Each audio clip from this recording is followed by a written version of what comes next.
Namaskar, welcome to YouTube channel of Central Public Academy. I am Pradeep. Once again, I am going to continue chapter 3, History for class 9th.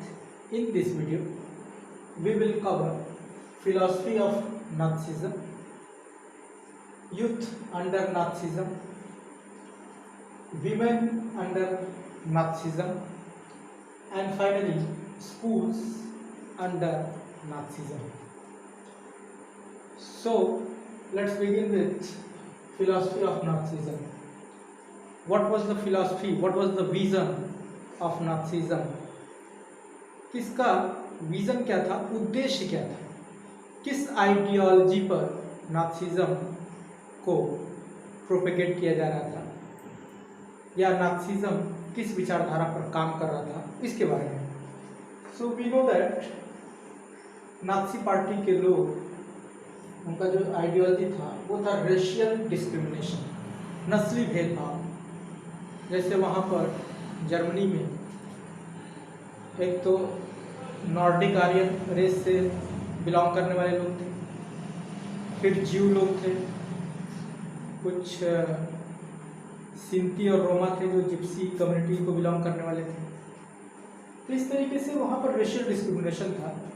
Hitler ने एक master race theory की policy बनाई जिसमें ये कहा गया कि जो जर्मन नेटिव है they are the best race in the world, वो सबसे अच्छे हैं, उनसे अच्छा कोई भी नहीं है. This was the master race theory of Hitler और इसीलिए रेशियल डिस्क्रिमिनेशन किया गया. फिर लेवेंसरैम में क्या होता है कि इसमें acquiring of territory for settlement, किसी भी क्षेत्र को क्या करना, एक्वायर कर लेना, अधिग्रहण कर लेना और वहाँ पर सेटलमेंट को बनाना, ये था लेवेंसरैम. और एग्रेशन आक्रामकता कहते हैं, यानी अगर कोई पहल करता है, इनिशिएटिव अगर वो लेता है या आक्रामक रूप दिखाता है, इससे क्या होगा कि अगले वाले को हम बहुत जल्दी ही डिफीट कर सकते हैं, उसको डिमोरलाइज कर सकते हैं. It means we can conquer each and every situation. तो एग्रेशन उसमें था बहुत प्रभावशाली ढंग से. तो ये फिलॉसफी ऑफ नाथसिज्म थी और इसी बल पर नाथसिज्म को प्रोपेगेट किया गया. इसमें बहुत सारी चीज़ें थी, जैसे किस किस फील्ड में या किन किन जगहों पर नाथसिज्म का असर देखने को मिला, कैसा मिला. तो हम देखते हैं यूथ अंडर नाथसिज्म, यानी नाथसिज्म में यूथ लोगों को किस तरीके से ट्रेन किया गया, यूथ लोगों को कैसे यूज किया गया, यूथ लोगों के बीच में how the Nazism was propagated among the youth. तो नाथसी यूथ ऑर्गेनाइजेशन अंडर 14, जिन लोगों की उम्र 14 या उसके नीचे थी, एक फॉर्मेशन, एक संगठन बनाया गया, ऑर्गेनाइजेशन बनाया गया. It was organisation specially for youth under 14 और इसको एक नाम दिया गया यंग फोक नाम दिया गया. उसमें टीचिंग होती थी, पढ़ाया जाता था, शुरू से ही बचपने से ही पढ़ाया जाता था कि आपको क्या करना है, यू हैव टू हेट ज्यू लोग, ज्यू यानी यहूदी लोग, यहूदी लोगों से हेट करना है, घृणा करना है.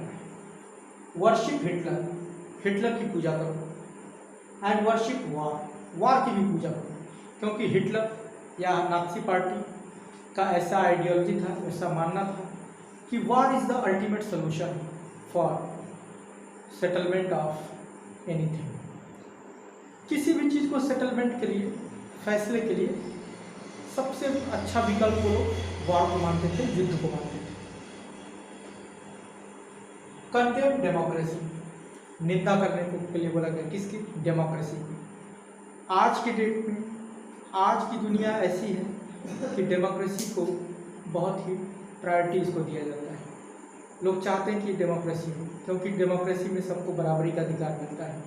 Everybody gets the right to equality and different democratic rights. लेकिन उस टाइम में चूँकि फैसला एक बहुत ही अहम फैसला लेना होता था इसलिए हिटलर ये नहीं चाहता था कि हमारे फैसले के बीच में कोई हिंड्रेंसेस हो, कोई रुकावट हो।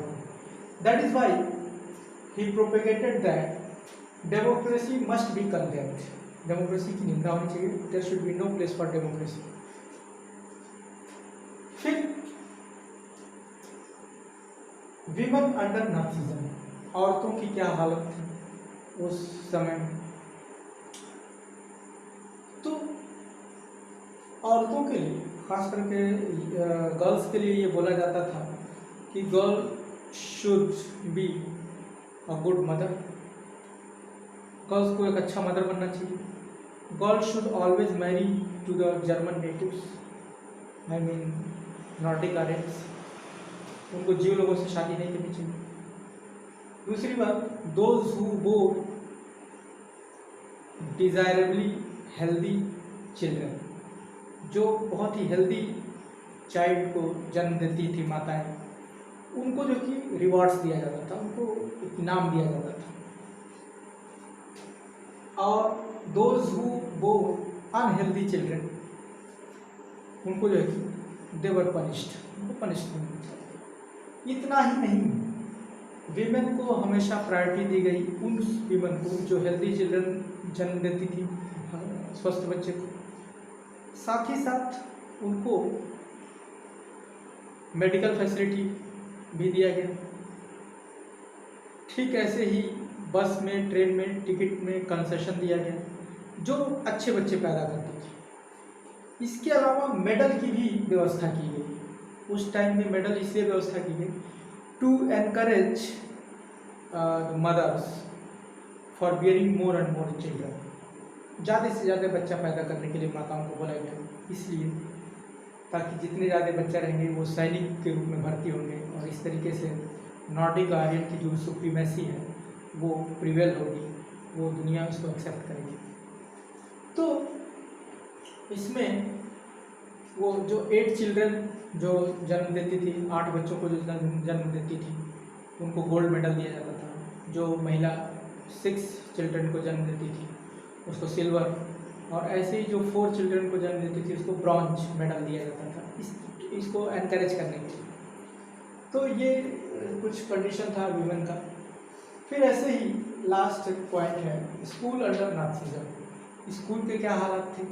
तो सबसे पहले सिलेबस जो भी था, पाठ्यक्रम था जो स्कूल में पढ़ाया जाता था, उसको चेंज किया गया, और उसमें सारे सिलेबस में नाथीज्म को प्रमोट करने की बात या नाथीज्म का को ग्लोरीफाई किया गया। तो syllabus were changed and Nazism were glorified in school syllabus. ऐसे ही सेपरेट सिटिंग अरेंजमेंट था, जो जर्मन नेटिव होते थे चिल्ड्रन, स्टूडेंट होते थे, उनको अलग बैठने की व्यवस्था थी। इसी तरीके से जो जीव होते थे या अदर कम्युनिटी से बिलोंग करने वाले होते थे, उनको अलग सिटिंग अरेंजमेंट था। ज्यूज टीचर्स वर डिसमिस्ड, और जो ज्यू टीचर होते थे, जो यहूदी टीचर होते थे, उनको नौकरी से निकाल दिया जाता था। तो इस तरीके से ये सारी पॉलिसी को अडॉप्ट किया गया नाथीज्म के अंदर, और कैसे प्रोपेगेट किया हमने देखा। So I hope this video is very helpful for you. Thank you for watching this video.